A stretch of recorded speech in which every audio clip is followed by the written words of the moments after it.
This is an exciting time to be a Canon camera user. With the release of the Canon R5 Mark II and the Canon R1, we're finally getting what we've been asking for. For the past year, my main camera has been the R5. I absolutely love the Canon R5. Because my business is photography and videography, the updates to the R5 Mark II are very welcome. We're also finally seeing Canon release a new lineup of lenses geared towards hybrid photo and video shooters, which is really exciting for us as well.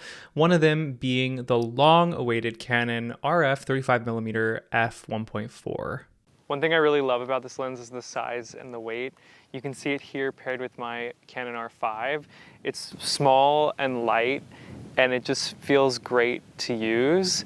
And it's really refreshing to have such a high quality wide-angle lens in this small package, especially when we're shooting weddings. We have gear on us for many hours during the day.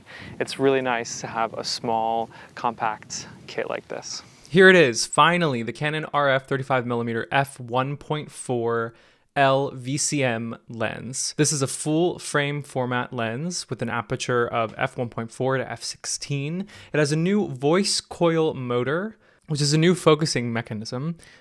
This lens features a manual iris ring, which allows you to seamlessly transition between apertures when you're shooting video. This allows for seamless transitioning between exposures. Being an L lens, this lens is weather sealed. It has incredible sharpness, incredible autofocus.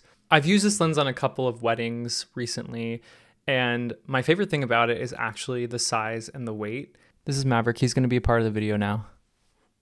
I'm a photographer who really appreciates prime lenses. I love shooting with primes because I think it makes me more creative. It makes my job more interesting to me. I do think that the 35mm is going to replace my 28-70. Yes, I will be using a combination of 35, 50, 85 now instead of having that in one lens with the 28-70, but that's my preference as a photographer. I was already using the 50 and the 28-70 together because I love primes. And so the 35 sort of allows me to have 3 primes that I can use for a wedding to capture everything that I need. So I'm really excited about it for those reasons. If you're already familiar with Canon RF lenses, this lens will fit right in. The autofocus is quick and accurate.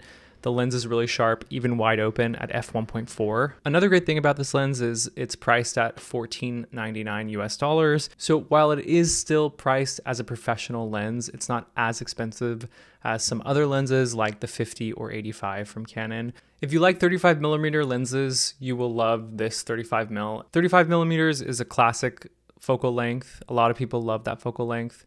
I gravitate towards 50mm personally, so 50 will always be my first choice. Even though I do think I could comfortably shoot an entire wedding day on a 50, I think it's smart to have a wide angle lens for capturing moments. Sometimes 50 can be a little bit too tight for events, so if you're an event photographer, you definitely need a wide angle lens. 35 is a great option because it's not extremely wide. You still capture a relatively natural looking image, and this is a really good option if you are in the market for a wide angle lens, particularly wide angle prime lens, and you use the Canon mirrorless system. Let me know what you think about this lens in the comments. Have you used it?